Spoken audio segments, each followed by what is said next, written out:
You've got this spark, you have this great idea, you believe in this idea, but then comes the structure, the deadlines, the day-to-day. I think a lot of people, especially creatives, innovators, can get stuck right there. What helps people bridge that gap between inspiration and follow through? From student to innovator and entrepreneur now, right? Let's say someone listening has started something they really care about.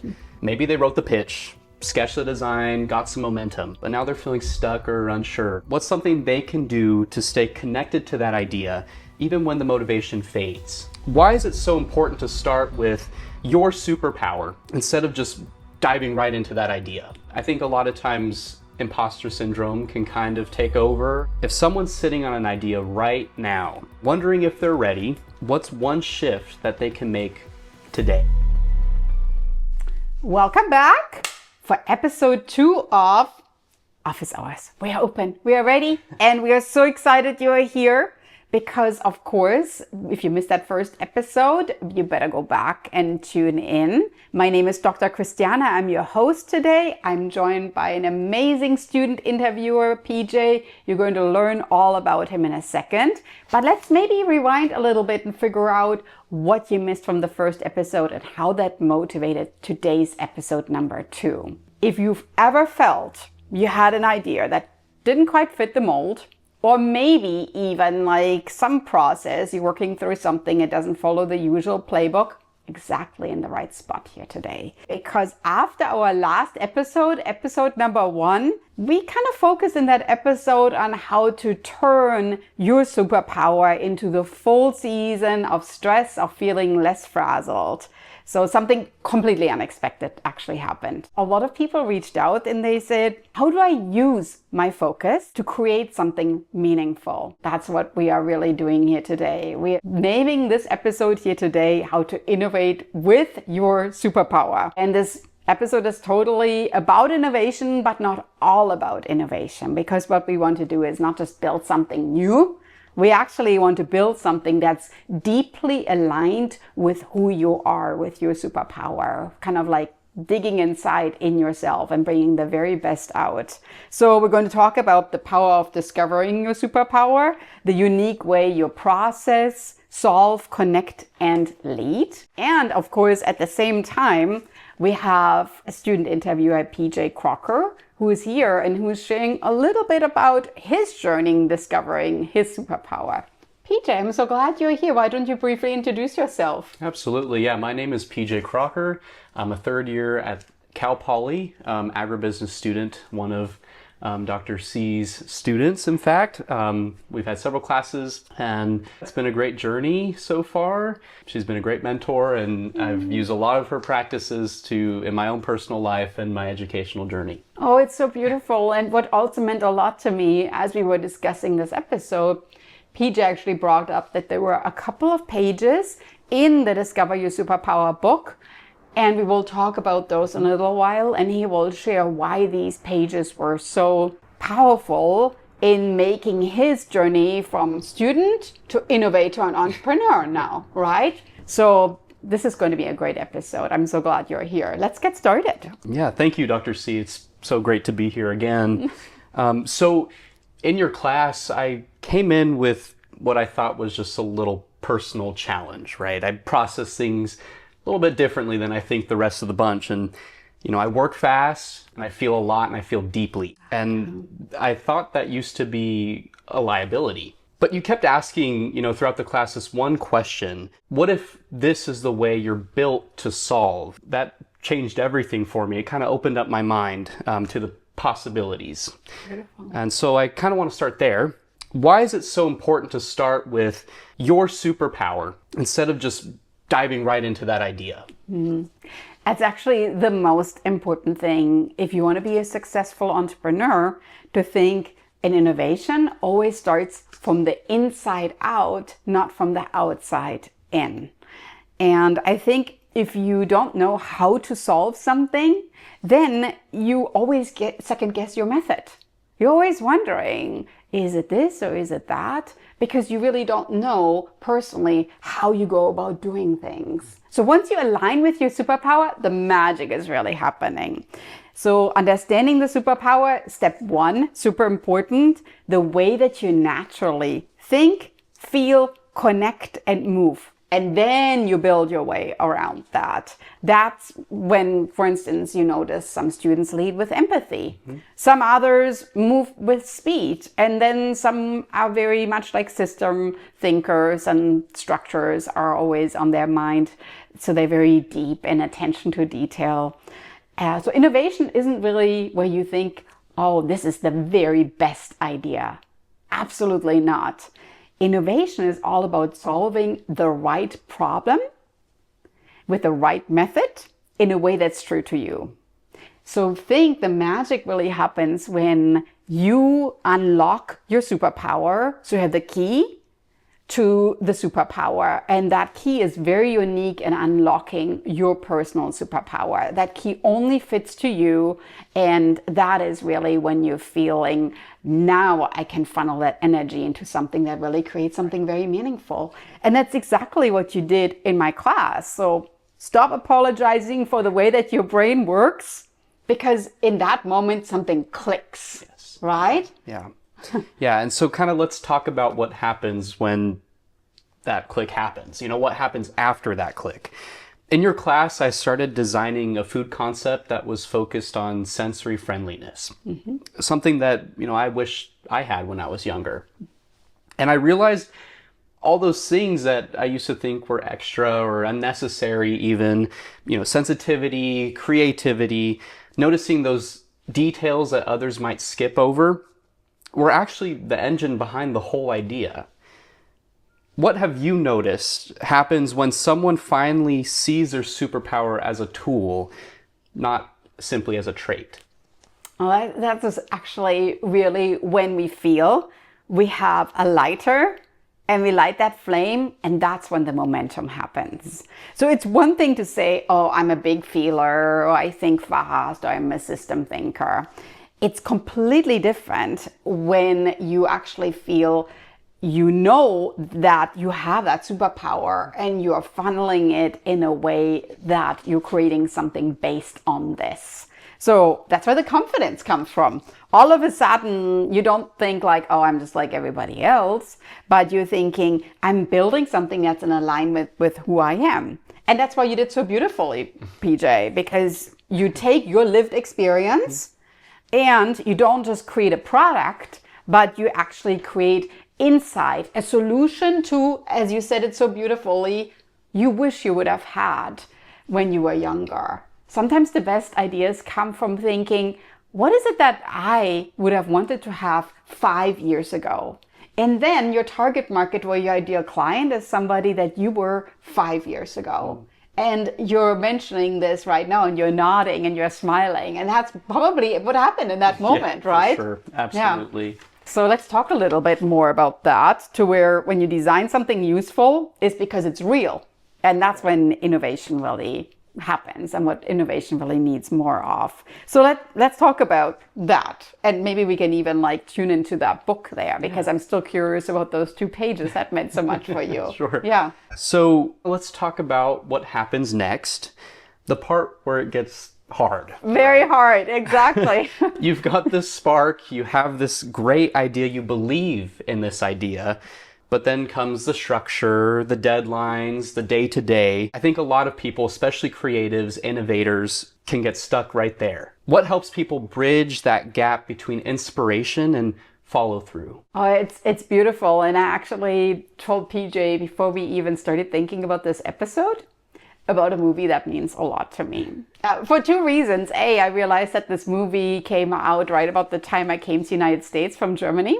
It's called Runaway Bride, with Julia Roberts and Richard Gere. If you haven't watched it, that's fine. But what I'm going to explain to you is beautifully explained in the movie. So there are 2 systems, right? It's called structure and sequence. One of them is the structure is the space where you create something, an idea to live in, even in small ways. Sequence is the order that you do things.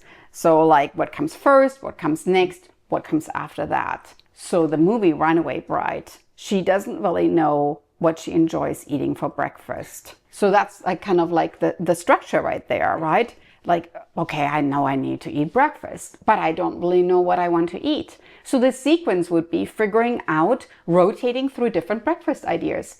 Do I like my eggs scrambled? Do I like them fried? Do I like them like this? Do I like them like that? And then all of a sudden, rotating through that sequence makes you tune in with your own personal superpower and aligning. This is how I like my breakfast. Now I have my structure, breakfast time, and I have my sequence.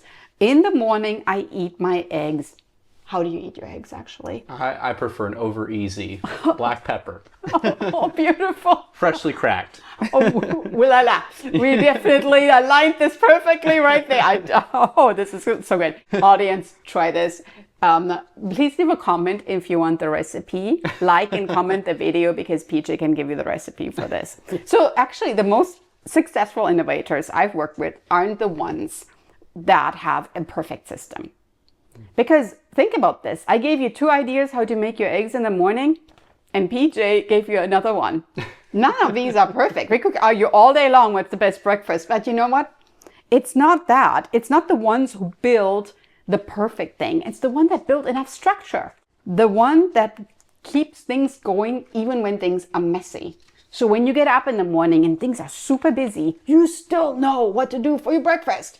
And that's something you always fall back on because you deep down know that that's what makes you thrive during the day. And it's not a rigid routine, but it's a rhythm that works with you.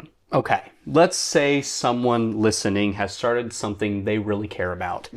Maybe they wrote the pitch, sketched the design, got some momentum, but now they're feeling stuck or unsure. What's something they can do to stay connected to that idea, even when the motivation fades? Oh, it happens a lot, doesn't it? And I actually think that that's the best entrepreneur. That's the one that keeps going, right? So I call it a weekly check-in. And I actually would like that you put that weekly check-in on your calendar. Protect the weekly check-in.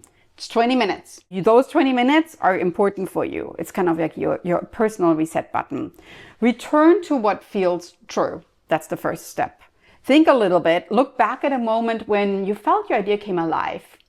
And I always think this is so important because everybody is creative in different ways, right? So what part of that idea still feels alive? For instance, the petite practice, that is my trademark program, my signature to writing books, podcasts, this beautiful interview right now. I got that idea when I was taking a shower. So what happens is sometimes when I'm sitting at the desk and I'm not creative, then what I do is I return to what feels true. I know that the idea is not going to happen at the desk. So I'm like, I need to step away, need to get out of the situation. It's stressful right now. I need to discover my superpower, and it's with water. I'm aligning with the motion, with the fluidity of water. That's when my brain moves, and I know that. So I need to return to that. Secondly, you need to name one step. Petite practice, it's small, but at the same time, it's simple, it's doable, and there is no overwhelm associated with it. So you can really think about this, like, okay, the idea, what step? Third, notice what's pulling you away. We all have those things, right? Is it distraction? Are you aiming for perfectionism? I'm definitely recovering perfectionist. So Me too. okay, we got 2 of those people right here. Sometimes naming what distracts you already takes the power away. It's like diffusing it. And if you admit it, we even admitted it open on camera right now, we are recovering. That's already great. So innovation is a little bit like, I call it like a relationship, right? It's not like every day is going to be like, oh my gosh, like bubbles and unicorns and everything is pink and amazing. Absolutely not. It's a relationship. So you need to work with it. It needs attention.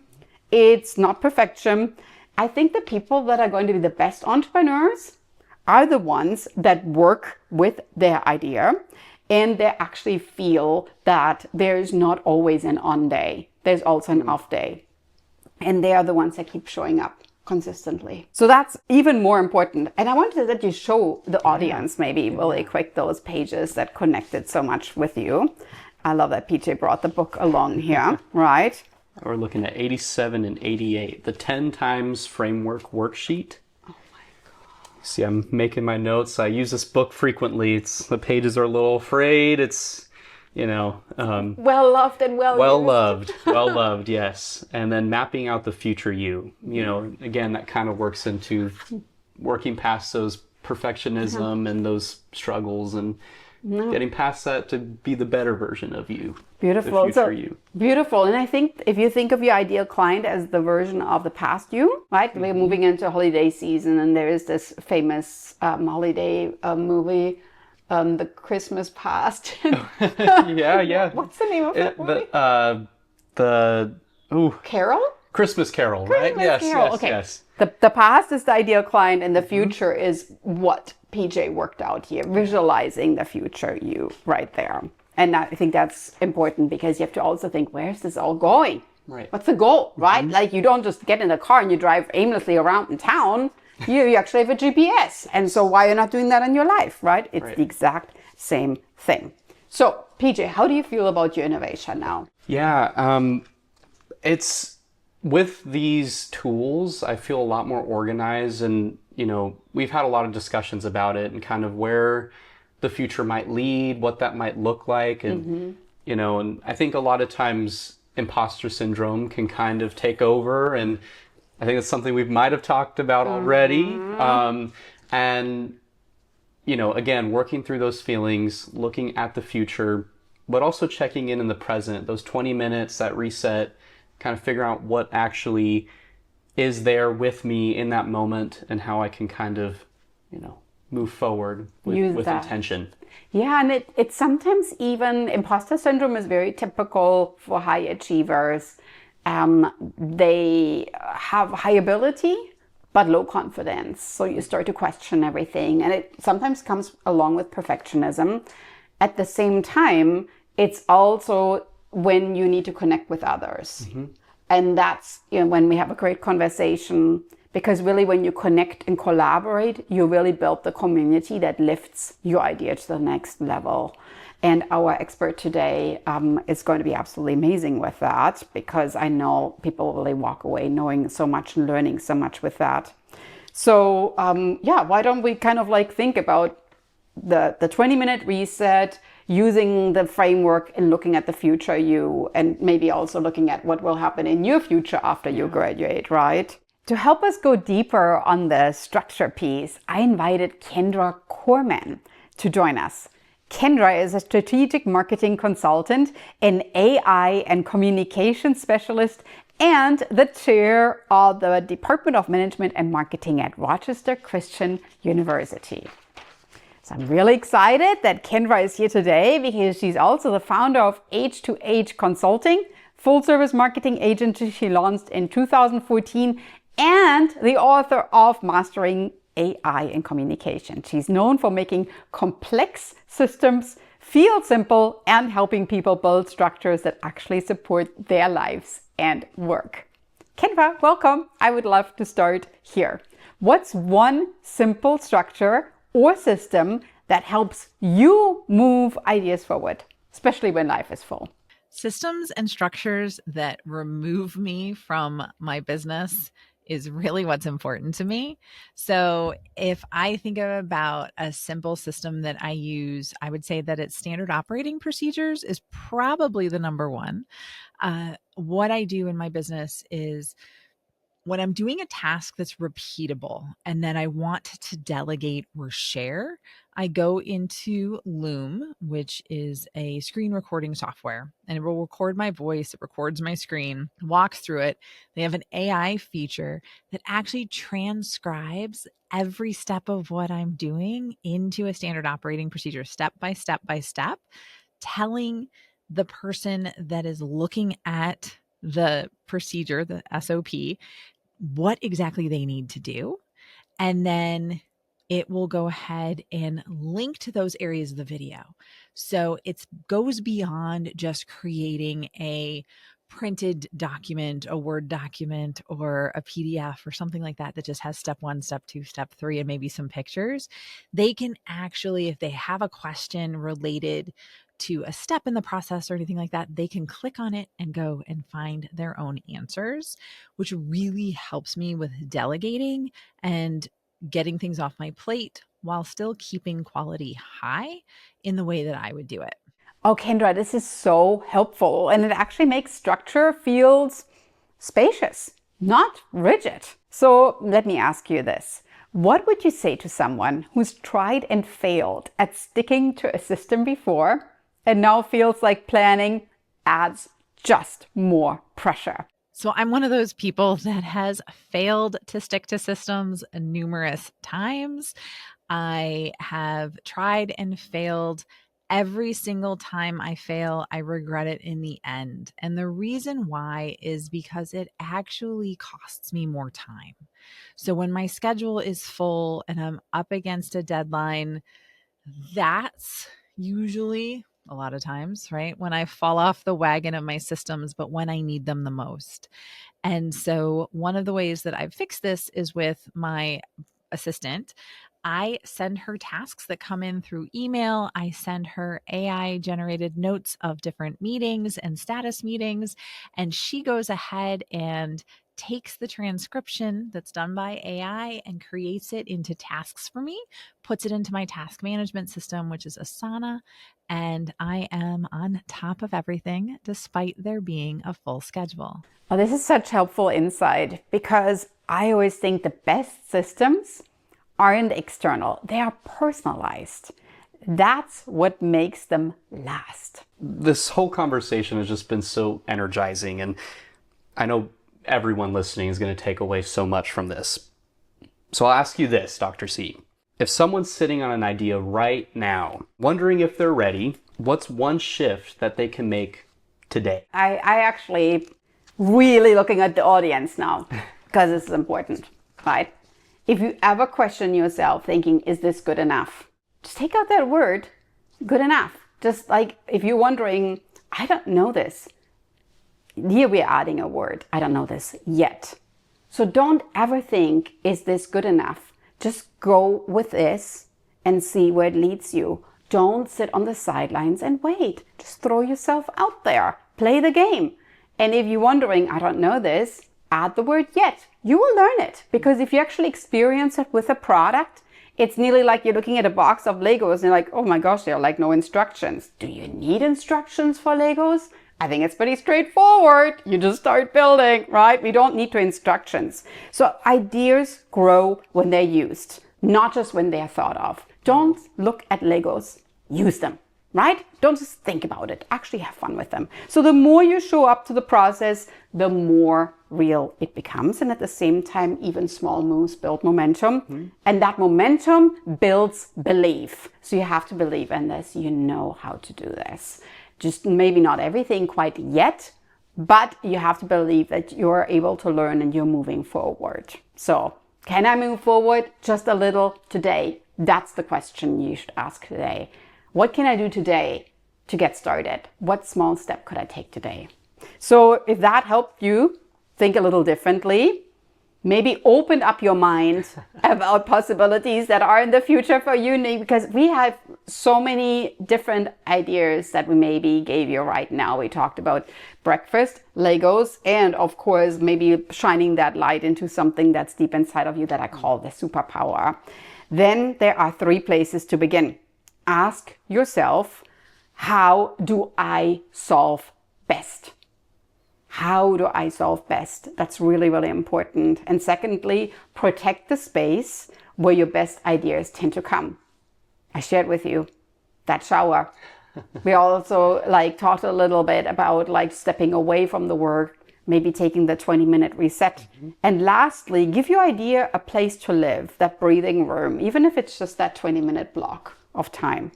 Thank you, PJ, so much for your insight and sharing with us what your beautiful innovation is. And of course, as always, I'm curious about the book right now. And we want to know, of course, how you're still using the book. I love how you took all your notes in there. So maybe you can show that Discover Your Superpower book for just a second. Here we are. Find it on the Dr. Christiane website, of course, on Amazon, because I would love to help you discovering your superpower here. And as always, let us know if you have any questions. It would be great. like the video, put comments down there, maybe share how you like your eggs. If you're curious about PJ's recipe, we can answer that too. Until then, I look forward to seeing you on the next episode. And keep in mind, innovation doesn't require you to be like anybody else. It requires you to be fully you. See you next time.